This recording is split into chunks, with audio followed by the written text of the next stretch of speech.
part of why we don't want to take agency is because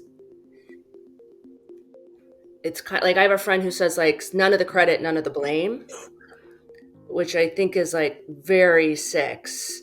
Like if I get too far out in front of you, it's true that I may get credit and I may get to shape things, but I also risk being held accountable.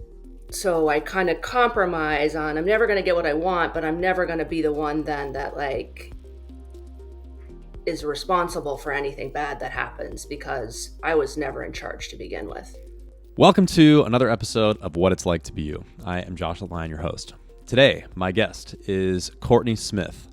Courtney is a social self-pres 6'5", 6'3", trifix. She is a mom, a coach, consultant, facilitator of women's groups, a reproductive justice activist, and previously Yale Law School and McKinsey consultant, among many other things, which we discuss in this interview. People in our community know who she is. She has been on a couple of episodes of the Big Hormone Enneagram, where she has actually one of her earlier series of episodes on object relations is one of the most popular and groundbreaking episodes that they've ever done. And her thinking on object relations has brought a lot of fresh insight and juicy material to our community. This is the second interview that I did with Courtney. The first one, there was something that we aren't going to be talking about. We're referring to it as the mascara incident. And so we are publishing that one as a audio only podcast because it is so good, but the video unfortunately is not available. This second interview we did is on interview as well as on audio, and it's really, really good. This one's a little bit more focused on her biography and her life story as a six. The last one was a little bit getting more into just exploring her real-time experience of being an attachment type in the mental center. One thing this conversation really foregrounded for me was the very difficult inner splits that sixes have around wanting to be aligned within or participating within a system and also rebelling against that system. I think Courtney's life is a really good example of that, and she's very good at explaining kind of what that ambivalence was like at different phases of her life, which we explore from the point of view of her professional life. Courtney is about the most articulate person that I've ever heard talking about six's relationship with authority and what her experience of being an attachment type in the mental center is. She is, in a good way, ruthless about cutting to what is really going on and revealing the kind of juicy, embarrassing truths at the bottom of our type structure. I was like personally struck and hit by some of the things that she was revealing and describing about type 6 from the point of view of my own six fix. So this was a really, really good and I think useful, instructive conversation. So I hope you enjoy, and please welcome my friend Courtney. So I listened to the recording that we did, the mascara incident. I'm wearing no makeup.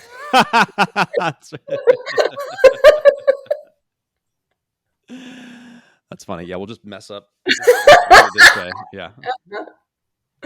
I've gone the other direction. You should So, wear hair like that in life, actually. I should? Yeah, you should. Really? Okay. Yeah. Yeah. Okay, we'll leave it like this. Yeah. Um, For sure. 100% okay. You should. Super messy. Interesting. Say more, because It's just messy. It's good. okay. I like it. Okay. Well, you look like a totally different person, and now you're like, I know. oh, I'm sorry, but like you should 100% wear your hair that way. Okay. Okay. I have like a complicated reaction to that, but sure. Okay. This is speaking of persona work. Uh-huh. Okay. Yeah, interesting. Okay, we'll leave it like this for now. Okay. So what's that? You go. Yeah. I was listening to the mascara incident. Yeah, which the content was so good. It was so good, and I was thinking, I'll send it to you so you can listen to it. But I was thinking that I might actually, if you're willing, release it as an audio, as like episode A, and then this potentially is B with this one has video, that one doesn't. Okay. I'm fine with that. But yeah, I mean, it was like really valuable stuff. And it was kind of, I mean, it was really exploratory just in terms of your real time experience of being a six and also your recent, we talked about Alexander technique and conscious leadership group and you mistyping as one and then your relationship with now six and all that stuff. So I was thinking today that it would be interesting. And actually I am just from a sincere place curious about this, like your actual life story. So kind of Oh, approach this more like a biography. okay. You down with Yeah. that? Yeah. That's fine. Okay. So I guess I'm curious, maybe to start, what's do you hold a sense of your kind of life trajectory from the point of view of being a six, or is that a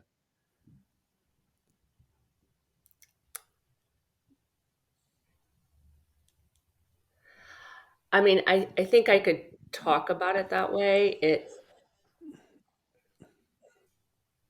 It's one of those things where you're like living your life, you're just doing your life. And maybe the Enneagram is like this generally. And then you like look backward at the narrative, like, oh, what's the narrative? I can see what the theme was. I can see what the arc was. And so I can talk about it that way. But if it's not what it was in the moment, it wasn't my experience as I was doing my thing, if that makes sense. I was just living my life. right? Yeah. Um, and I do think it is a move toward sourcing an internal sense of stability, Mm-hmm. Yeah. um, and Yeah. and orientation and guidance. Yeah. So your professional trajectory is probably a good way to start because you went to law school and after that you worked at McKinsey, which is a consulting company. Um, Mm. and I'm curious about your decision. Like, how have you navigated, if you could tell it this way, like the story of it, how have you navigated your major life choices to do this or that thing? The background would be like I grew up in the Midwest. I grew up in a pretty traditional conservative family. All of the people in my family are doctors or lawyers, every Mm-hmm. single one of them. Wow. Um, Okay. and I got a debate scholarship in college. I majored in mathematical economics.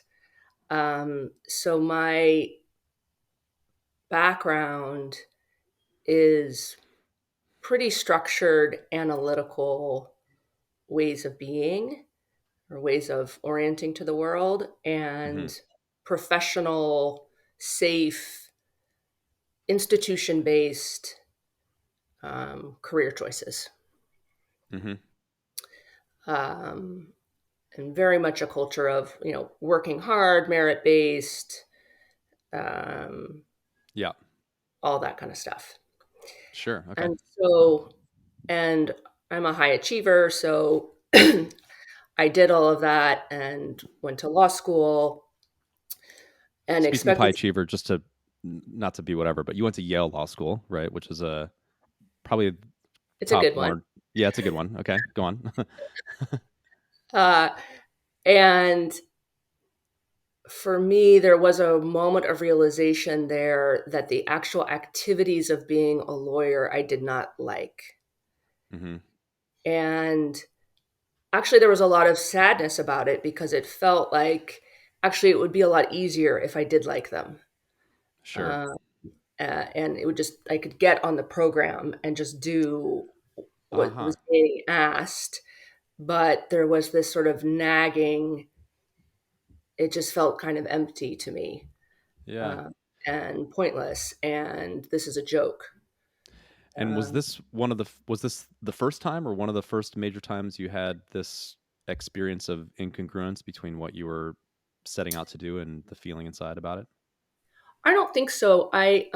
It's interesting to tell it from like an Enneagram perspective versus a gendered perspective. Sure. I majored in mathematical economics, but I minored in women's studies. Hmm. And so I did have this very bifurcated experience in college where I was the only woman in my major, all of my classes on my major.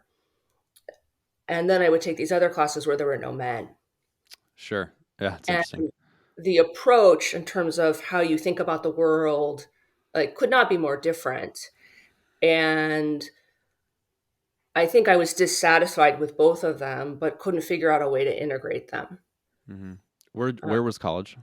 I went to Wake Forest in the South, Okay, which is not a good fit for me, but um, sure. Okay, that's I was just wondering about the like what the culture was like on campus. Maybe it's not that relevant. I mean, if it is, then maybe we could talk about it a little bit. But I mean, I think my perspective on that is, I grew up in Nebraska, and I had a moment in when I was like 8 or 9 when, like, I like walked down the stairs, and I'd been reading, like, bizarrely. Did I tell this story to you? Bizarrely, I was no, reading a biography of Helen Keller, okay. and I think she went to Radcliffe or something like that.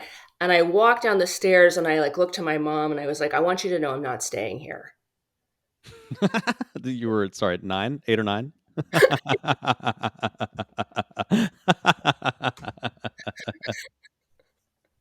Okay, it's the cutest thing ever. Okay, go on. And And so for me, like, a part of my college story is there was a boyfriend, but also it was like I just wanted to get out of Nebraska and didn't really. And I think that's very six actually too. Is I just wanted out, and I didn't actually like give that much thought to. But where do you want to go toward? Okay, say can you Like, say what's the texture? Why is that 6 to you? well, because it's like it's reacting to this isn't working for me, but I don't have Hmm. the agency to actually figure out what I do want. All I know is not this. All I know is this is upsetting me. This is like, and this is why I think like sixes stay in relationships too long and stay in jobs too long, is Uh huh. because they're dissatisfied, but they can't figure out the alternative. Okay. And there's no pull of an alternative. Mm. It's kind of like staking a claim to like, but this is what I want to move toward, as opposed to just like to reacting to the external circumstances in front of us. Yeah. And to put some of my own language on it, I guess what I'm sensing is it's like if you're 6 and your inner universe is populated with all of the guideposts that other people have put there that you've absorbed, and it's not really working, none of them are really working for you. They're the muscle of starting to plant your own guideposts or expand beyond the territory that you've been shown is not well developed. And so um the sense of so that's the sense of this isn't working for me. I don't know what would, but I'm rebelling against this, whatever Right. this is. Yeah. Right, and, like, I mean, you see that in that, like, the phobic, counterphobic stuff around the six, right? Like, Hmm. the rebel or the anti-authoritarian is still authority-oriented and that they're pushing against. Right. That's right. It's a good point. Hmm. And Yeah. so it's you're still orienting to the guidepost, you're just orienting in your refusal to participate in it. Yeah. So even your choice of major and minor is is fascinating from this point of view. It's like your major is this um you tell me if I'm right about this. I don't know, but it's like your major mathematical economics. I mean, first of all, it's just it is taking advantage of something that's genuinely true of you, which is that you have this very powerful analytical brain. Um, Also, it is in a certain way maybe an act of defiance to be the only woman in that major at the time, and then also the ambivalence of well, is this what do I do about that? And then taking these classes in women's studies where you're experiencing literally the opposite. And um, there's probably some one fix stuff in there too. But yeah, was there? Can you texturize that Yeah, inner I mean, experience? it's funny to think about it, and so there is, as you say, there is a truth about me that I like rigor, I like models, I like precision, I like Yeah. um, being analytical. Hmm. Uh, and mathematical economics is a lot of modeling. It's a lot of like abstract reasoning, like out of, like how can we describe what's happening in the real world in a model Yeah. Yeah. and then be predictive about the real world based on our model. Hmm.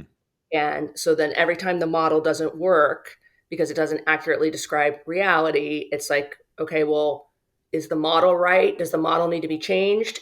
Or is reality fucked up and actually the model's the right thing and people aren't just not doing what they're supposed to be doing. Like there's that kind of Okay. Yeah. like that sort of way of approaching the world. And there's a certainty to that. There's a simplicity, like a stripped down simplicity to it that's really appealing to me. There's a real focus, especially in mathematical economics, on applied decision making. It's like math in real life. Yeah. Yeah. So all of that is true about me. And there's a lot that it can't speak to and leaves out Mm-hmm. or glosses over as unimportant. Because Mm-hmm. if it can't describe it, then it must not be important. I could get on a whole soapbox about this, but I'll restrain myself. Well said. Yeah. And so, you know, that Mm-hmm. juxtaposition of I'm attracted to this, Mm-hmm. I can see the world through this lens. Yet there's a lot in my experience, my living experience of being like an 18-year-old woman, like going to frat parties and being treated a certain way in classes that is not Mm-hmm. being captured. My experience is not captured in these models. Oh, I see. Okay. And that was your lived, sincere, in the moment questioning experience Yeah, at that time? Yeah. yeah, yeah. Amazing. Okay. Um, and and so that kind of caused this, like in a very sick way, like 180. Okay, well, I'm going to do the exact opposite of this Uh-huh. in these other courses Yeah. and see what's there. Yeah. And wanting to integrate them, but not really knowing how and not Mm. really having a model for how you might do that. Yeah. So there's these polarities you're kind of navigating. There's qualitative and quantitative. There's men and women and different gender roles and dynamics. There's the way that it all stitches together in a giant social self-pres kind of embrace. Yeah. And so there you are taking all these classes. And did you choose to go to law school right after college? Yeah, I took a year off, but you might as well say, Okay. yeah. All right. I mean, I got in and I deferred and then I showed up at Yale. Got it. Um, Okay. and and it was a very And similar experience. Go ahead. your intention, I guess I'm just trying to lay this foundation of like what your kind of motivational structure was, or to the extent that you were aware of it at the Well, I time. really feel like I was like trying Because, to have it both ways, where it was like I was trying to be high mm-hmm, achieving. I was trying to do things that were socially appropriate. mm-hmm, I was trying to do things that like were not too far off the beaten path. mm-hmm, Um, and that kind of lit up that analytical component of mm-hmm. my that's part of me. Right. Um, and I mean, and that's what I say when like in law school, this like it would have just been easier if all of me kind of Yes. were I, coherent with that. I could relate to that. I understand. Uh, Yeah. but so that's what I was trying to do. And then like the physicality of my own experience kept getting in the way. Uh-huh.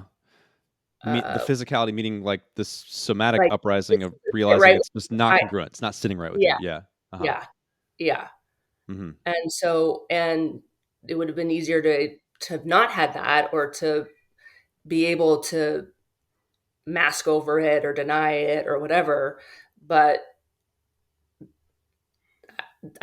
there's just something in me that can't do that. Yeah. Okay.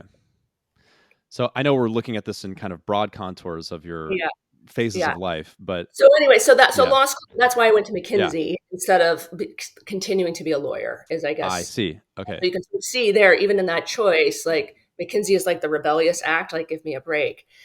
Um, Meaning, just to be really clear, you're making fun of yourself for choosing McKinsey as an act of rebellion, right? correct. Because Right. McKinsey is actually a very safe, well-established, high-performing consulting firm that's like basically the number one consulting firm in the world. Right. Yeah. Okay. I get it. Okay. It's pretty funny. Yeah. Really funny. I mean, it's even Uh-huh. funnier when you like think of my family. Like my grandfather, who was this like prominent politician, in Kansas. I mean, he was just like furious. Like, I mean, I'm looking up this McKinsey thing, like in the list of like law firms, and I don't see it anywhere. Like, I don't understand how you could go to a place that like is not listed, and like, and he just could not handle that I was going to this place he'd never heard of, Uh huh. uh, which Uh huh. is hilarious. Uh, Yeah, it is interesting. Yeah. but that was the soup I was coming from. And so then I started at McKinsey like a week after 9/11 Okay. in New York City. Wow. Okay. Um, and I mean, this is like a recurring theme, which is like I liked it in concept, I liked the tools, I liked the approach, but then the what it felt like in real life was disconcerting to me. I see. Okay. You on our last call, you were making fun of yourself about this because you were like, some of the feedback that you got at McKinsey was something to the effect of, "Wow, Courtney, I've never seen anybody basically fundamentally disagree with the way that we're doing things and also work as hard as you're working to play ball and be inside the lines and do everything exactly the way it's supposed to be done." Yeah, the loyal skeptic in Yes, in practice. practice, right? It's good. How long were you at McKinsey? I was there for a little over 2 years, and then I had a client, like a big media conglomerate that I worked for there, and I did a project for them, and then I went in house Hmm. and led the implementation of that project, and then led a bunch of other projects. It was a time when there was like a lot of consolidation within the media industry, and newspapers and magazines were collapsing, and so I did really big projects to how do you restructure your organization in order to deal with like these changing external circumstances. And so I did that for, so it's again, it's like this analytical approach, but very much tied to, yeah, but there are human beings that are going to be impacted by the, like when you say, like, we need to consolidate this business, what you really mean is we're firing people. And so, what's Hmm. that going to look like? Who's getting fired? How are you going to do that gently? How are you going to do that consistent with your values? Is this really what Hmm. you want to do? That sort of bridge. I mean, I think that's a recurring theme for me Sounds is like it. Yeah, I that's a really like the alive thing. I'm Yeah. very focused on, well, but what does this mean and when you land it? And Hmm. how do you bridge that? Yeah. Um, Um, I want to unpack that more because that's super rich, um, and I agree. It seems to be a really deep underlying thread. But I want to come back real quick to this thing at McKinsey, and because I think it's such a classic six and even just attachment thing, right? To be playing ball, feeling this incongruence, and um, what was that? What's that like? Or can you describe the inner sense of like what motivates you to just keep working as hard as you were working and doing everything, dotting all your I's, crossing all your T's according to the McKinsey way while not really agreeing with it? What's what's that like? I mean, so first, And do I so have it right? Am I characterizing it? yeah, I that's don't mean right. to caricature Yeah, it. Okay, yeah, yeah, yeah. yeah. I mean, and this is something like put the high and the low side of six, right? Like on the one hand, like I'm not a three. I can't ignore this. Like I can't like flatten my emotional reactivity. Yeah, yeah. And so this shit is bothering me. And are you Um, showing it at work? yeah. That's the thing. That's the difference, right? Between three and yeah. Okay. so so there is an upside to that, right? That if it gets like actually listened to and acted on, it will force coherence. It will force expression of self Hmm. in a way that I It'll think is really force beautiful. coherence, internal your coherence, not systemic coherence necessarily, or both. That your external way of being in the world is matching your inner experience of the world. Yeah, I see. Okay. Yeah. Because it can't be ignored. It just gets louder. Yeah. And even when you try to ignore it, that has its own cost around other kinds of reactivity that then people are also picking up on. So it it's such a pain in the ass, like as a six, to like have that part of you, and you get a lot of feedback that it's really annoying to be around. But there is, if it's listened to, there's always a truth in the complaint. Mm-hmm. And so Yeah. anyway, so that's one thing I would say about it. And that there seems to be something profound in this phrase, if it's listened to, and is like what's underneath or around that? What's who's listening and who are you hoping to listen? If the six themselves is listening to it, like Oh, I see. Okay. what's the what, I'm not just venting here, I'm not just like annoyed, like I'm not just noticing inconsistency and bothered by it and hypocrisy. There's a truth in what I'm trying to say, and that truth should lead me somewhere. I should Mm-hmm. show up differently, I should do something different because of what I'm picking up on. And am I willing to actually discern what that kernel of truth is and actually act upon it?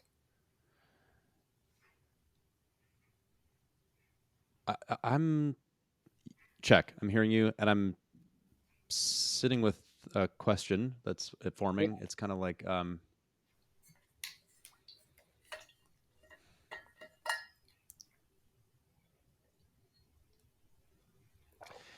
yeah. What I what I'm wondering and kind of struck by is this sense of like I'm showing people that I'm frustrated about something, that something's not quite right, or I'm noticing inconsistencies. Um, I think we're right here to point out that this is a different strategy than type three. Type three tends not to show as much. I've worked in corporate settings before where I was extremely frustrated. I showed it to a couple of people, but it was not like in most meetings I was just running them and doing my thing. Mhm. Um, but there's there's sort of this hope or agenda, it seems, in the showing your like the truth of your insides, the incongruence, the frustration you're experiencing, which Mhm. is which the way you're framing it is like if I'm listening to myself, then it'll cause me to change, to align myself to something that I could actually like this thing that I'm actually sensing that is being incongruent with my external environment. That thing, it would cause me to change to align with it. Mhm. But the trap that sixes get into is staying in a situation that Mhm. doesn't fit and then just showing their reactivity and being frustrated Mhm. under the hope that what so the external environment changes, that No, it's I guess my perspective would be because sixes don't believe in their fundamental agency to shape reality. there you go. Yeah, right. Yeah. It's gotta like, there's nothing I can do about this. I have no choice. I wish someone else would listen to me so that they could fix it. If only they would do something different. Like there's an assumption of I'm seeing something that's important, but I don't have sufficient capacity to be the one to shape or influence reality based on what I'm seeing.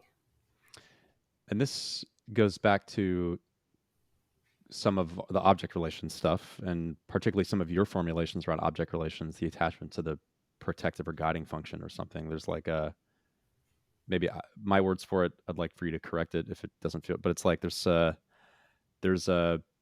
fundamental outsourcing of that potency that can change my environment. That can set and change rules around here. Yeah. And so, given that lack of potency, it's like all I have is to um, I was about to use the word throw a tantrum, um, which I just did. But it's like that's all I have. That's all. That's the only thing I can do so that somebody hopefully listens. Yeah. Um, but I can see how that actually is the trap, right? Because it's like on one level it feels good to throw the tantrum or to express myself because it is actually me listening to my inner self, and expressing that, but also it is still in the paradigm of I don't have the power to do anything about this. Yeah. And I think it's not only do I doubt my own capability, it's also, even if I trust my own capability, there is still part of me that I'm not willing to risk losing the external authorities Hmm. alliance. There you go. Yeah. Yes. Yeah. The external So authority at in a place like McKinsey being.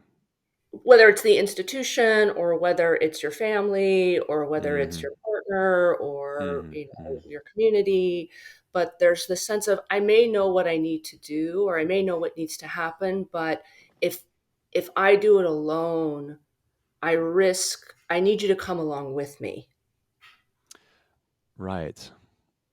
Yeah. because I can't be fundamentally alone and Hmm. survive. It's amazing. I experience having a six fix myself. Um, I experienced this. Like even in my relationship with John, co-founding this school, it's like and we've talked about this, you and me, like if I want, if I have a sense of an initiative that I'd like to do, there's a sense of it's like something comes up, I need to make sure John's aligned with me. I need to check in with him. I got to make sure that like I'm taking the step. Are you taking it with me? Because I don't Yeah. want to take the step alone. Yeah. Um, Yeah. and you gave me this very powerful advice, which I've been sitting with a lot, which is just you could, for example, when you're about to take that step, let him or anybody else know around you that like, hey, I'm going to take this step. Now is the time to give input if you'd like to give it, and I'm going to go ahead and do this. And that's been really useful as a tactic. Really, really useful. Great. Even just the awareness of that has actually settled my whole nervous system around these moments when I'm making decisions on behalf of other people. Mm. Um, yeah. But anyway, Yeah, so this point of like like engagement, yeah. it's like a gift. It's a gift shadow of the six, right? Like I'm really good at running meetings. I'm really good at like leading committees. I'm good at like running boards, like these big projects. And it is because of the six's desire to have consensus. Hmm. I don't want to leave anyone behind. But, Yeah, and it's and also like my experience of it. Curious if you relate, is that I want to make sure that we're advancing with a shared mind, that we're not disconnecting and living in our own isolated mental universes. So that like I want to make sure everybody's understanding and on the same page. You know? yeah, yeah, Yeah. yeah. It's just all of that's really beautiful Mm, and like a huge asset of the sixes. It's just that it's often being done from a place of fear. right. And so it's not intentional and it's being overdone, Hmm. where consensus might happen anyway. Actually, minor disagreements are not that big of a deal. It doesn't threaten the partnership, it doesn't threaten the objective, it doesn't threaten the alliance. Um, yeah. Yeah. Okay. So there you are, leaving McKinsey. You're Yeah. now in this new Yeah. place. So Yeah. again, it's like same story for me. Um, I did like a startup that I won't get into, but I did a startup like that was like a real estate venture, and was getting like progressively more disenchanted with. Just real quick, when you say did a startup, were you founding it or were you part of the? No, it was like a partnership that my now husband and a bunch of other investors had like in a parcel of land in the Dominican Republic. Ah, And I was helping them put it all together and kind of got it. come up with a strategy. Okay. And in the middle of that, I just was becoming more and more disenchanted with institute. Oh, this is so sick too, institutions. So I was like, you know what I'm going to do? I'm going to become a doctor. Okay. Again, like wanting it both ways, right? Because my family, people are lawyers or doctors. Yeah. Uh, Yeah. and so I kind of flirted that with that for a while. I quit my job. I did the post back at Columbia, um, and was all set to apply to medical school. And in the process, I got married, and then I got pregnant. And when I had a baby, that was like a massive switch for me around um, responsibilities. Let me put it that way. Hmm. And I ended up deciding not to apply to medical school, and I ended up like just continuing to focus on my responsibilities around being a mom. And I went on the board of Planned Parenthood as kind of like the place for me to do my kind of intellectual mind activity. So I had a whole period where I was very focused on reproductive justice, very focused on the work of Planned Parenthood, Hmm. um, and did a lot of leadership work there, even though I was not officially working. Um, and that was amazing in terms of my contribution and how much I care about Planned Parenthood.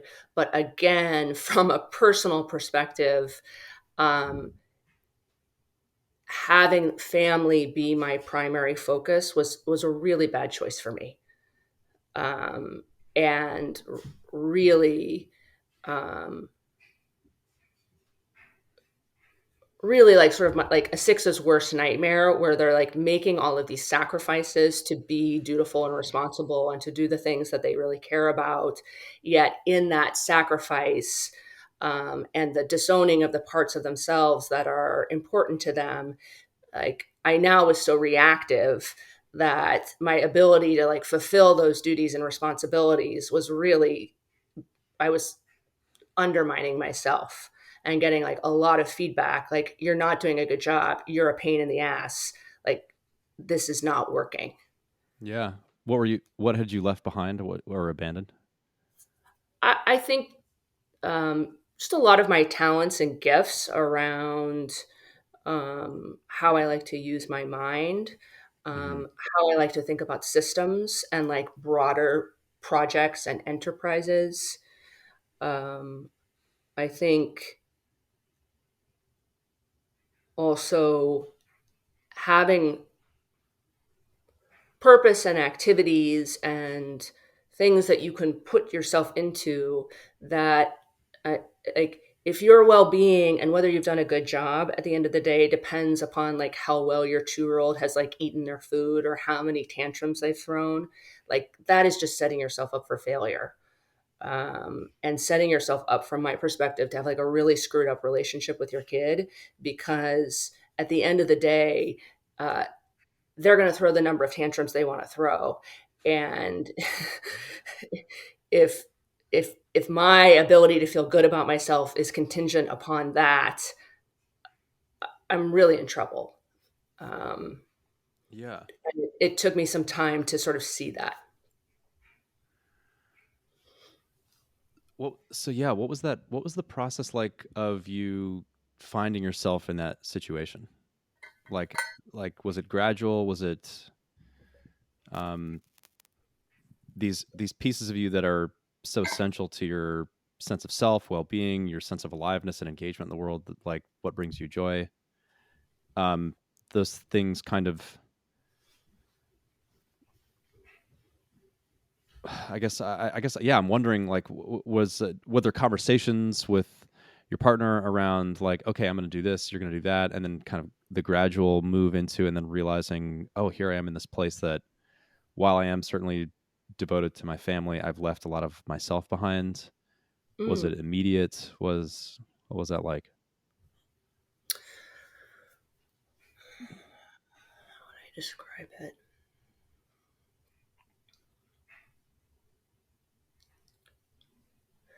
Well, I think at least as it was happening, um, one thing is that again, in this sort of not trusting your, like not trusting my own agency or capability. The flip side to that also is that we don't want to take responsibility for poor choices. And Sixes. yeah, Yeah. I guess it's sort of I didn't have a choice. You made me do this. This is the way. This is what it takes to be a mom. Like there's yeah, yeah, yeah. like you had expectations for me that I had to do it this way. Like Gosh, isn't that one thing you said on the Big Hormone podcast about object relations that struck me as you were talking about it in the context of six, but I think that it's actually true of all the types and particularly the attachment types. Is there's this for the attachment types, there's this outsourcing of something fundamental to yourself, and the um, the owning the truth of that is really embarrassing because it's like as an adult you're like no I'm responsible for myself I like make my own choices I'm responsible for the way that I feel about myself, but as a three it's like I'm constantly outsourcing my value to the way other people see me, and this thing is a six. It's like the kind of embarrassing truth that I'm constantly outsourcing my own sense of my ownership of my choices or my sense of agency in the way that I've chosen to live my life to these other sources that made me do it, or I had no choice, that kind of thing. I mean, it's just a really profound and yeah. I mean, I appreciate your just it's because I'm aware that it's kind of it'd be sensitive material to a six just listening to this. Like, ooh, that's like right on the nerve there. it's easy to like really confront. Yeah, it is. Yeah, yeah. Uh huh. um, yeah. Uh, and it relates to part of why we don't want to take agency Mm-hmm. is because it's kind like I have a friend who says like none of the credit, none of the blame, which I think is like very six. Like if I get too far out in front of you, Mm-hmm. it's true that I may get credit and I may get to shape things, but I also risk being held accountable. Right. That's excellent. Yeah, I agree. Yeah. Uh, Uh huh. so I kind of compromise on I'm never going to get what I want, but I'm never going to be the one then that like is responsible for anything bad that happens because I was never in charge to begin with. Mic drop. Wow. Man, that is just excellent. I mean, I actually in this moment I really got hit with that because that was a very succinct and powerful way to put it. And even as a three with a six fix, I can see the truth of that in me. And also have people in my life that are very close to me that are sixes, and I can see in them. So yeah, well articulated.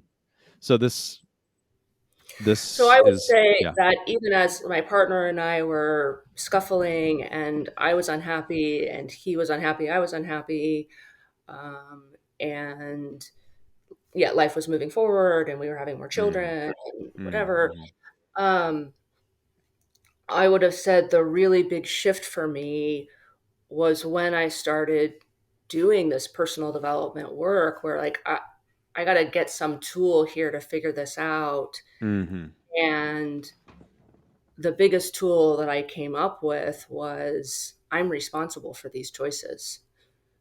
mm-hmm. And before I can move on and do my next thing, I have to take responsibility for exactly where I am. And did you come to that realization in the context of like a workshop, or was it just you sitting in your bedroom and just reflecting on your life and all of a sudden you awoke to this truth? How did that come to be the It really came with like the assistance of Conscious Leadership Group. Sure. Um, Okay. and Right. this forum that I was at, these forums that they set up that are monthly Mm-hmm. meetings. Yeah. And I mean, they're very focused, as is their predecessor, Katie and Gay Hendricks. They're very focused on taking responsibility. Right. uh, Hmm. and have all kinds of different funny tools to help you sort of see the role you've played in setting your life up to be exactly as it is. Yeah. Okay. So it's funny because it strikes me as like when you say when you use the word tool to describe this, Yeah. it strikes me as not a It's a tool, but fundamental shift in and reality. It's a there you go. fundamental Yeah, shift, it's that. It's like not fundamental like a shift in hammer. It's like reality. a whole new way of orienting. Yeah. Yeah. That's what I'm saying. Like it happened Yeah. gradually, but like happened with a lot of support and Hmm. modeling of here are tools we're going to use to like, and no one can tell you this is the other thing. Like Hmm. this Yeah. has, and this, it has to be your own kind of knowing of like, oh, Yeah. this is what I've been up to. I see it. Hmm. Um, and so that's just a process that you go to workshops, you get like you do this tool, you do this conversation, Yeah. and I at some point there's like a, oh my god, I feel Yeah. inside myself, I'm facing what I've been up to all along. It's beautiful, and um, it sounds like there really was a before and after from Hmm. this thing. So what happens?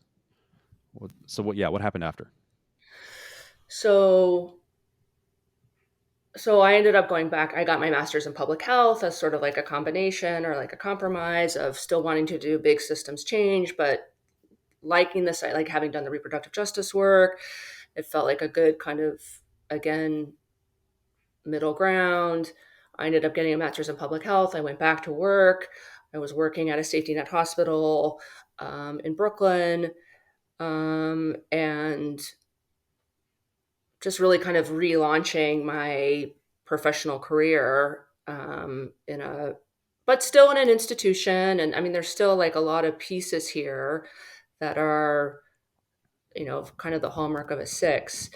And I was continuing to do a lot of the personal. At this point, I had like conscious leadership group. They use the Enneagram. At this point, I had found the Enneagram. I was doing like all of the reading I was compulsively doing about reproductive justice 5 years prior, had now shifted to the Enneagram, and I was compulsively reading about that. I was going to workshops. And so I had a professional career that was sort of tracking my narrative of all the different things I had done, lawyer, McKinsey, reproductive justice, kind of tying all of those into one role. And I was excited about that. And the professional development work that I was doing was really happening on the side for my own growth. Like it really felt to me like this is the foundation. This is the work I need to do in order to show up in the world the way I want to show up. Um, Yeah. and we made the decision to move to California. We left New York. Um, I settled in California, and in early 2020 would have said like I'm going to do public health work. That's what I'm here to do. And then the pandemic happened. And you know, I I'm really really supportive of I mean, I'm a coach now, I'm a consultant, like I double down on this work of becoming more awake and seeing one's life more clearly.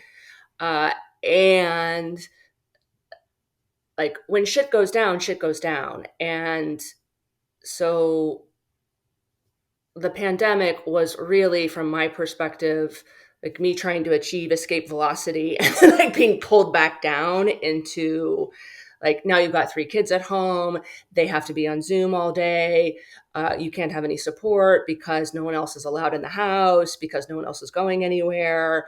The 5-year-old is crying all day long because like Zoom is terrible. Your kid with ADHD is addicted to his computer, and so now like he's up till 2 o'clock in the morning because he has to be on the computer all day. like just like real life like happened. Mm-hmm. And on the one hand, I did it better than I did 10 years prior. But on the other hand, it was very much like, here's another wheel, here's another turn on all of my shit, and it's still here. Like, it's not Mm-hmm. going anywhere. Like, Yeah. I'm still tempted to blame the pandemic for the fact that I can't leave the house without like going to get like a muffin down the street is like a monumental effort. Like, it's the pandemic's fault. Uh, like Right. Yeah. like that. And so I guess that's my other perspective is that no matter how awake or open or growth, whatever word you want to use, your type is your type. Like your shit is your shit. And it doesn't go away. Mm-hmm. It just you get more facile with it, you get faster with it, you hold it differently. Right. But it's still it's like it's not going anywhere. Mm-hmm. Um, and in retrospect, it was a real blessing for me because I couldn't do public health work because I was taking care of my kids again. I continued to do all the Enneagram work and continued to do my own work. And because that's what I was doing, people started asking me things and started asking for me to type them, started asking for me to coach them. At this point, I was talking a lot to John. And that's when I did that deep dive on object relations. So all of that happened um, because I was having to re-navigate what I could take responsibility for and what were the things that allowed me to be real about what I couldn't control in life, and at the same time, um, not just kind of give over to that and go back into like my old narrative of like, well, I guess I'm just going to complain because there's nothing I can do. Um, and really, really beautiful things happen because of it. Yeah, I'll say. Um, and one thing I'm wondering is what is your inner relationship with public health work and this new trajectory that your career has taken? And um, was there like a grieving process around the project you had to achieve escape velocity? Do you feel like you've reached escape velocity? Are you orbiting something now? Are where are you in all of that? Self-orbiting. I don't orbit anything. Uh, uh, no, I'm just kidding. I know. Yeah. Uh-huh. Uh, no, I think from my perspective, I still care a lot about reproductive justice. I still care a lot about public health. I sort of see those as external constraints, external structures, external systems that keep each of us from becoming the fullest expression of ourselves. And from my perspective, the work I do now, it's all about the internal systems and structures that keep us from our fullest expression of ourselves. Hmm. And so to me, they feel aligned. Um, and if anything, when you're working in an organization and it's so clear what should happen, yet human beings keep getting in their own way, you see just how costly people's internal stories and assumptions are. So to me, the work feels very aligned. Hmm. Yeah. I'm wondering about your inner experience of yourself from the point of view of being kind of whipped up into a storm around whatever you're reacting to or not feeling like you have agency in your life, and what has changed regarding all of that. And because my external experience of you, and obviously we interact in a certain kind of context, but my experience of you is that you have so much wisdom and groundedness and um, ability to stay centered and like in contact with a genuine inner compass, at least Hmm. in the context that we've interacted with. And I Hmm. really admire that about you. And I wonder if that's a new achievement that you attribute to this work and what your experience is on a kind of daily or pick a different time frame that's maybe longer um, basis, like your contact with that. I mean, some of it is, I mean, I think it's all attributed to this work that I've done over the last decade now. Um, some of it is part of me can, there's always, not always, but most of the time, there is a part of me who is watching myself have a tantrum and therefore can't, there's part of me that's not taking it that seriously. Sure. Yeah. That is just like, here you go again. Like this is just hilarious. Uh, and so I think like my husband will say, like, even if I'm sort of, ranting, like in the middle of it, I might wink at him. Oh, okay. Yeah. Oh, that's interesting. Yeah. And Okay. and then he's kind of like, well, now what do I do? That's a, I can see why that's disorienting from his point of view. Well, this brings up something that I'm so glad we're here because I I experience you as very playful with this stuff and just playful in general, and also like you have a real sense of humor about all this stuff, and we talked about persona work and just there's a certain it's funny, like observing ourselves throwing tantrums. I mean, obviously there's like the drama of it, but it's kind Yeah. of funny when you zoom out. So, and there's something, I mean, we laugh together when we talk about this stuff. So Yeah. it's, yeah, what's, and this wink thing, I mean, it's like, I could, yeah, I don't know what question I'm trying to ask. Like, what's your relationship to this like playfulness and the wink and all that stuff? My relationship to it is that it's a part of myself that I like, Yeah. and therefore, and it just shifts things. Like it Mm-hmm. makes things interesting. It makes things funny. It makes things happen on multiple planes at once. Right. Yeah. Yeah. I like that point. And Mm-hmm. so, why not?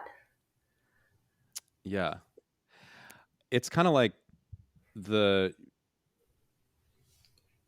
when we are when we've not cultivated very much inner witness, and there's not that inner place that we can go to observe ourselves, then all we have is being trapped in the drama of ourselves. And when you have that kind of like escape valve where you can kind of like open the hatch and get up there and see yourself, then it brings you into contact with other aspects of yourself that are getting obscured by the storm. And so like this wink comes from, it almost seems like a more genuinely you, Courtney with a capital C kind of place. Yeah. um so I know what you mean by the different layers operating at once. There's like the drama and the frustration and the tantrum, and then there's this like, but also like that kind of, that's it's just so funny to me. Yeah. Yeah. yeah. So, and I don't know, like it also works for me. And I get Mm-hmm. good things happen because of it. So I feel better, other people feel better, Mm-hmm. different things. Reality actually is different. Uh, Mm-hmm. So yeah, like who doesn't want to be playful? Um, Yeah, totally.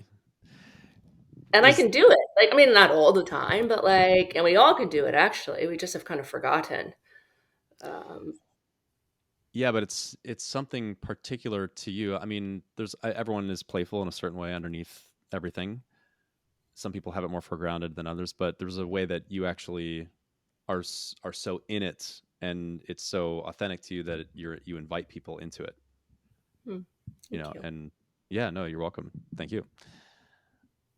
Um, hmm. Yeah, I'm tempted to ask. And then I We guess covered. the other thing You you can go. ask another. I guess the other thing would I would say, which I know I touched on in round one.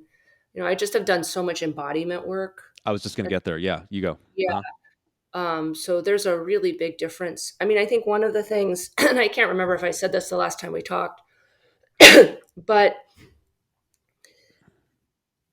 everyone sort of talks about like the essence qualities or what each of the types is looking for. And, we talk about guidance and orientation for the six, and then always gets kind of, like support gets thrown in, like a feeling Yeah. of being supported. And I've been really struck by, which I've known, but it's like I'm like even knowing all the more, you know, s- support is not experienced in the mind. Support is experienced in the body. Yeah. Hmm. And so this is again like I think one of the fundamental ways like six is, I totally get it, I do it all the time, but like we're using our mind to try to create something it can never actually experience. Excellent. Yeah, that's good. And so for me, I think embodiment work is important for every type, but especially for a six, that feeling of landing, you have to do body work in order to get there. Hmm. Hmm. Um, Yeah. Can you we touched on this last time, but it's such potent material that it's worth revisiting. I know that you sort of contacted this through your feet, and all the footwork that you've had, and I mean literally surgeries and things like that from wearing high heels in New York, and also Alexander technique, which came up for you. And I have other ways of getting into it, but you've talked before about. Actually, let me set it up this way. I coach plenty of sixes, and what I learned, what I've, what sometimes I forget, but what I've learned is that when I'm working with a six and they're in mental space, I mean, as a mental type, they're sort of hanging out there automatically, but there becomes a kind of psychological density of ideas and theories about what is going on with them in their environment. So, like in the context of executive coaching, it's a lot of like, well, if you think about it like this, it's like this, but maybe there's this other idea. But what about this? And it could be, and what if this? There's a lot of that like mental fireworks, and we're following every individual spark and investigating it for the possibility that it contains some kind of truth that could ultimately describe the reality. And my orientation with sixes is to kind of try to settle all of that and then get to a place where they can actually, let me put it this way, when I'm experiencing a six do a lot of that theorizing, like what if, um, what I'm really sensing is that they're not yet in contact with the the place in them that could meaningfully determine what is actually true for them or not. They're just entertaining ideas, and it's just ideas, ideas, ideas, and they're light and they're free and they're infinite, hmm, and sixes get very lost up there. hmm, So this project of contacting that inner compass, which has a seat somewhere like in the belly or wherever, something like that, is not something I've experienced that you can convince a six to do. But once you give a six, if you can kind of, if somehow like a six can get there, or if you can guide them to it, then they have a visceral sense of it, and it's then they have a reference point. And so I'm curious what that journey was like for you, and if you're relating to what I'm saying, if it feels right for you. Yeah. Hmm. Yeah, very Um, much. yeah. Yeah. So what is that? What's that like for you? Well, I definitely agree with you can't convince a six to do it. Mm-hmm. Um, I also, I mean, I think we, one of the things that is nice about a six is we are committed to truth. Yeah. And so Mm-hmm. if the body is turned on at least a little bit to where something does land viscerally for us, Mm-hmm. it is memorable, especially if Mm-hmm. it's kind of there's some mental stuff that goes on around it to help us land into it and understand its significance. Mm-hmm. Mm-hmm. Um, so for me, a lot of practice around, um, you know, when have I felt good, or when have I felt like this was a good decision, or when have I had like a feeling of knowing um, what was going on, what did I feel in my body, how did I know I knew. Mm-hmm. Mm-hmm. Um, so Yeah. some of that kind of like retroactive work I think is really important. I also think, this is my own experience, but just turning on body sensation and helping sixes understand that it's a form of intelligence. And therefore, we're missing out on truth when we shut it down. I think that's really important. And I I don't think there's a fast fix to developing body sensation and developing attunement to the body. Mm-hmm. I think that if you have a couple of experiences where you see how it's costing you to be not in touch with it, then Mm-hmm. you become very motivated. Mm-hmm. That was my experience.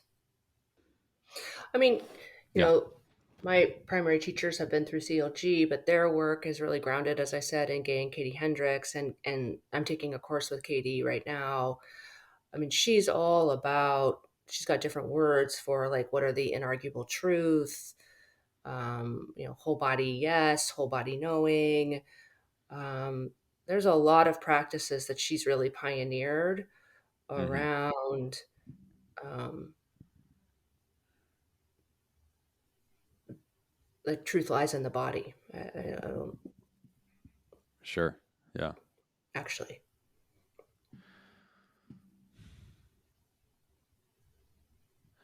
So I know we'll probably come to a close soon, but I wanted to open up one other topic, which is that you have described yourself as a compulsive reader of different things. You get on these kind of tracks where you were compulsively reading about reproductive health, and then you were compulsively reading about the Enneagram and surrounding material, and that led to object relations.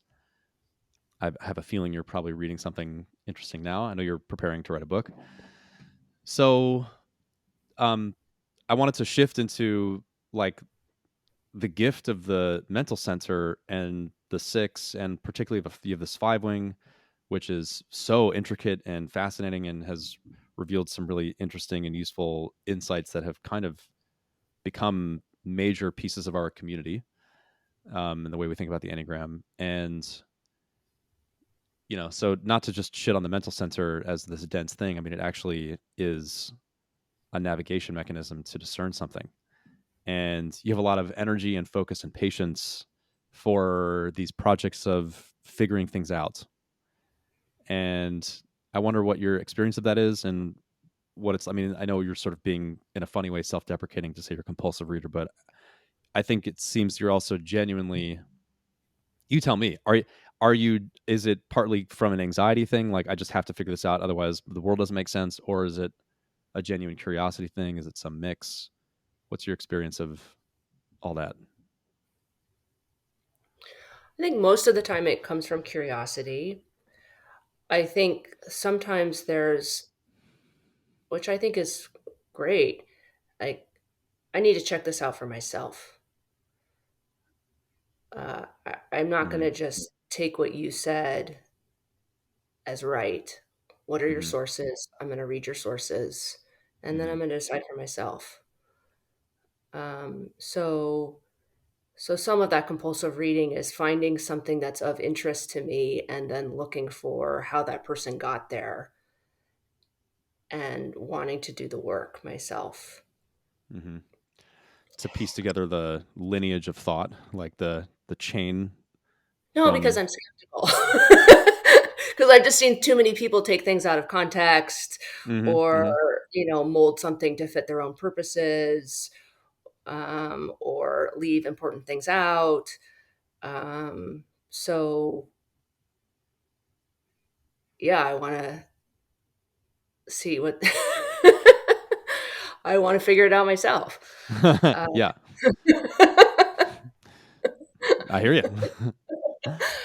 that's one thing. Um, the second thing is, yeah, I continue to, and the object relations stuff was very much this way for me. I continue to be guided in terms of what is my own work personally, what is the next frontier for me, the next edge I'm developing, and then trusting that if I do that, if I go all in on that, there is some kind of larger contribution that will come out of that.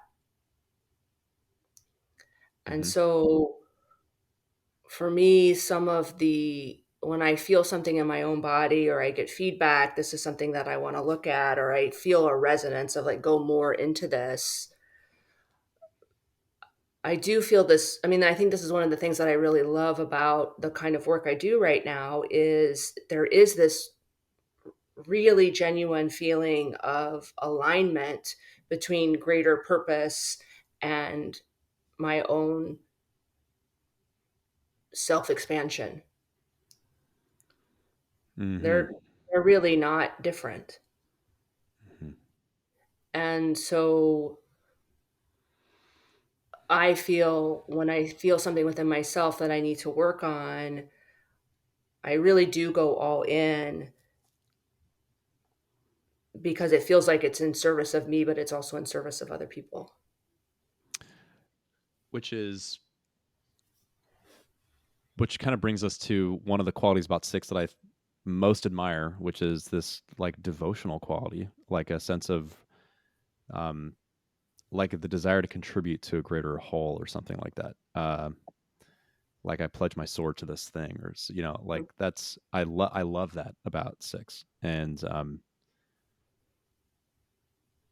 yeah, and also maybe 6-1 stem in particular has that with a certain potency, Mm. but yeah, I wonder, is it true that you now experience, I mean, your devotion to this thing and the contribution you're making and continuing to make and trying to make,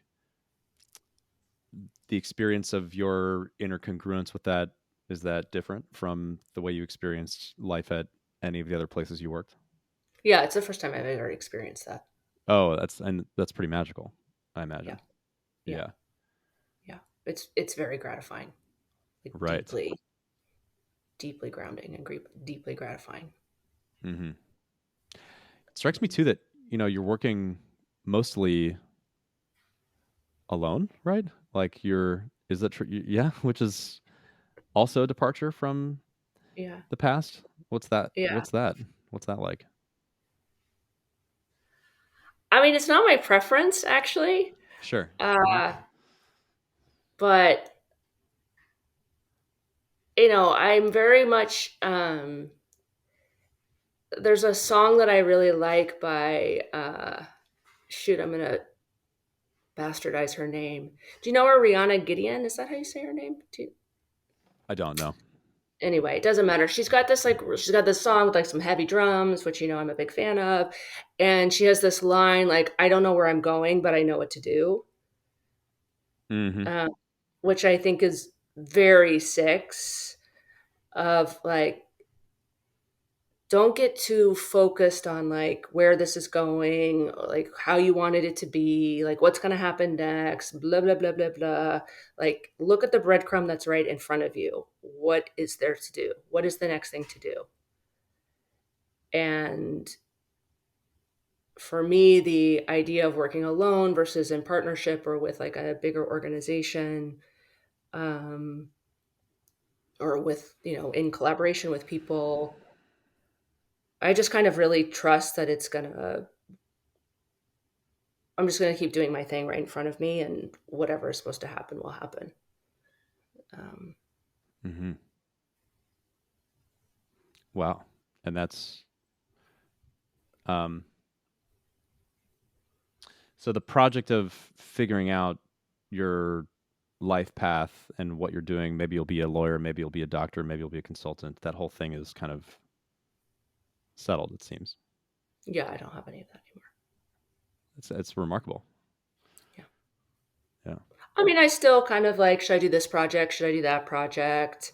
Like my Mm-hmm. energy goes, like, and I have a lot of ideas and I have a lot Mm-hmm. of, things that Yeah. interest me because I am so curious, and there is um, finite space, finite time. Mm-hmm. And so I can still get caught up in, do I invest it in a book? Do I invest it in, you know, doing something for my community? Right. Do I do corporate work? Do I do more individual? Blah, Oh blah, yeah. blah. Totally. Uh, Totally. like I got that still. Mm-hmm. Um, so it's not perfect. It's not like it's all quieted. Um, yeah, but it's much quieter. Cool. Yeah, So, is there anything that I didn't ask you that I should ask you or that you want to share? I feel pretty complete. Me too. Yeah. I want to say one other thing around. I don't know if I'll keep this in or not, but just my experience of my experience of you at our last zone was like you had such a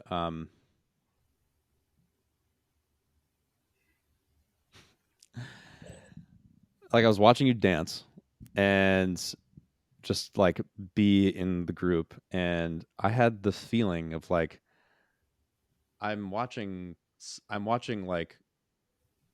like a dragon, like a radiance thing, like someone who's just really grounded and is really being themselves.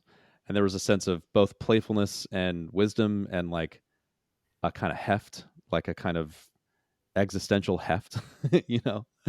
Um and yeah, I found it very beautiful, and I wondered about if you were experiencing that inside, something like that.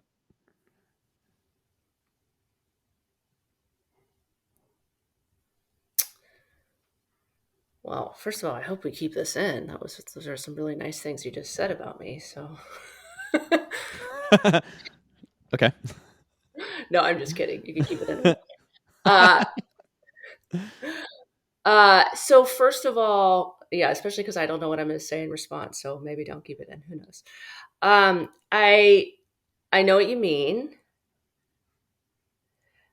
So I appreciate being seen in that way. Um, that feels like a new exploration for me. Hmm.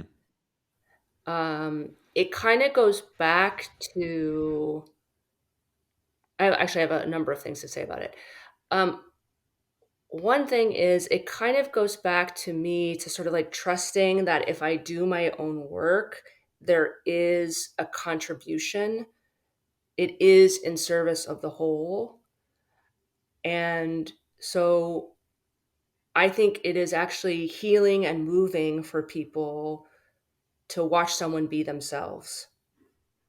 It's this kind of missing piece energy for the 6, all the way around to 3. Yeah. The glory Yeah. of yourself. Yeah. Yeah. Yeah.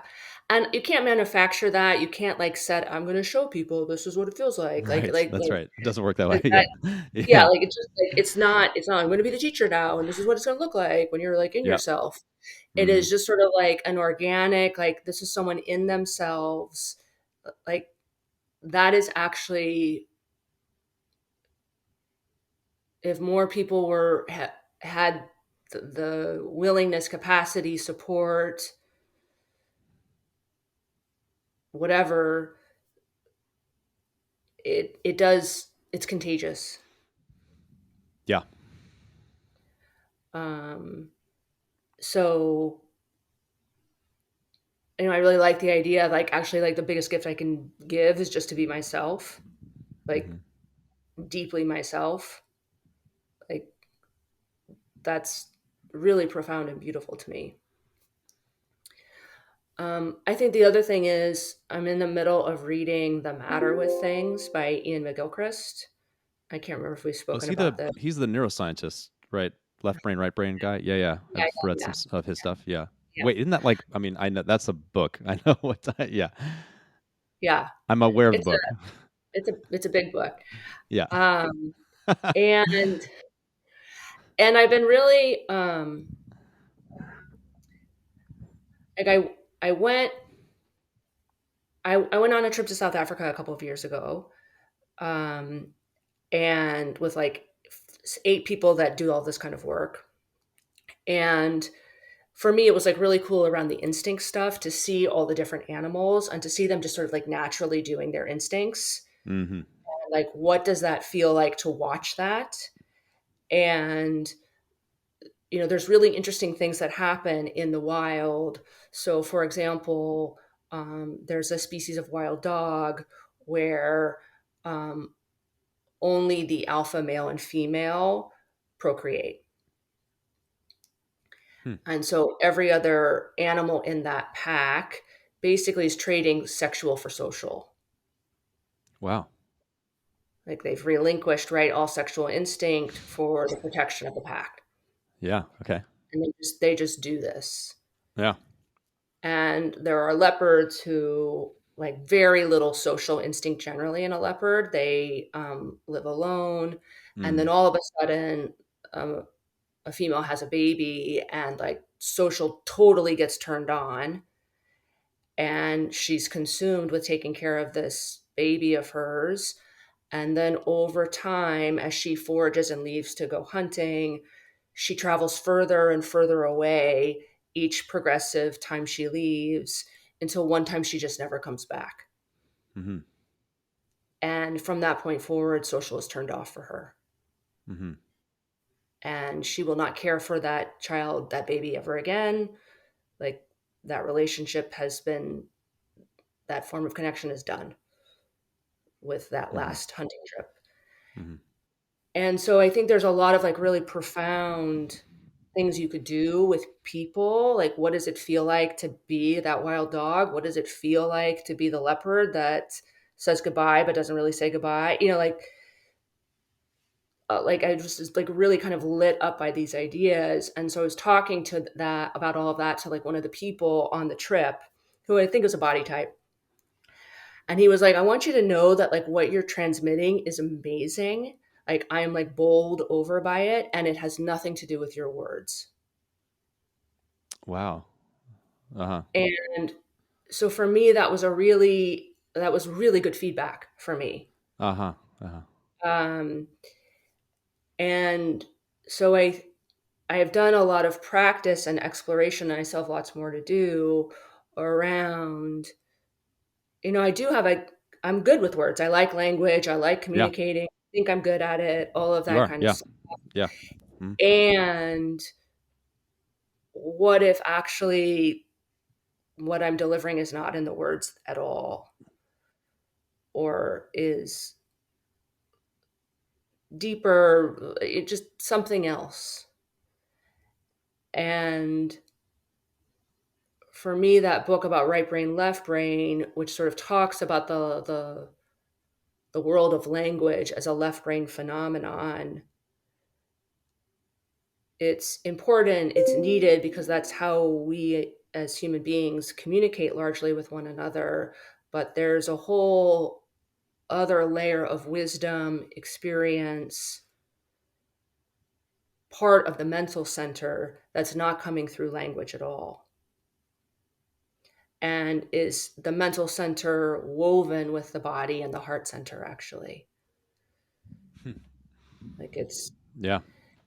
and so for me, increasingly, things like the zone are places for me to play with that. Hmm. Like, just shut the fuck up and just, uh, you know, just trust that there's an exchange, something happens even without language or with very hmm. little language. Hmm. And so, yeah, so that is me. You were seeing me play with that. Cool. Well, it was glorious. And it's so funny to ask you a question about something that's like nonverbal, and then to have this like extremely I rich know, conceptual I framework know, around it. I know, I know. Um, and that's part of the gift of being a mental type, but also exploring these other centers in your relationship with them. Yeah, So, yeah. yeah, and it's like, I don't know, I think about it all the time, because like on the one hand, is it better to just let it be, just let it like Hmm. Hmm. you know? But like on the other hand, like we have menus for a reason, like when we eat food, knowing what to pay attention to actually enlivens the experience. Hmm.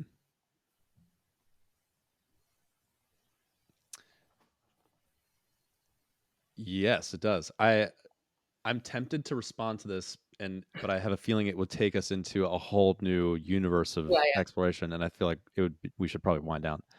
yeah. Um, And but that's all like very emergent for yeah, me. Like, like right, it's right. really, very laughing. I'm laughing because it's like because you are such a fountain of curiosity, and there's like different there's kind of no stone that we couldn't unturn that would reveal some fascinating thing to look at and turn over and work with and play with. And I guess I'm just like marveling at it, like your fascination with all that stuff, your stamina for it, um, and yeah, it's just kind of cool. I mean, it's who you are. It's cool. Yep, my husband does say I have a lot of stamina. Emeka said he once had like an 8-hour conversation with you.